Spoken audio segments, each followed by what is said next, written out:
move o Pardini a ser pioneiro é o nosso propósito. Pardini talvez seja uma das poucas empresas que a estratégia da empresa é o seu propósito e o propósito da empresa é a nossa estratégia.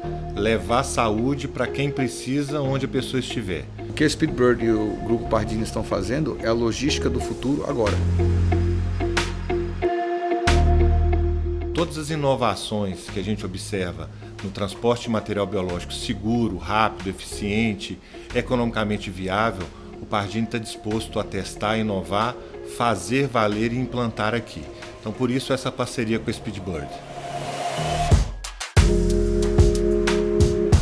O Grupo Pardini foi pioneiro realmente em procurar a Speedbird para entender melhor sobre essa tecnologia nova e já estávamos prontos, né? Já 2 anos e meio no Brasil desenvolvendo a tecnologia aqui nacional, né? Com custos nacionais, né? Então nós já estávamos prontos para poder, né?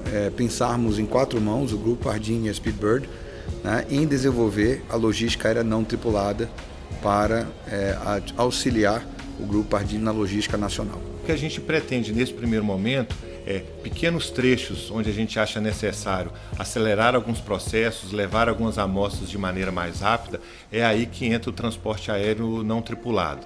É claro que precisa ser desenvolvido, precisa estar com todas as certificações em dia e, acima de tudo, precisa estar seguro.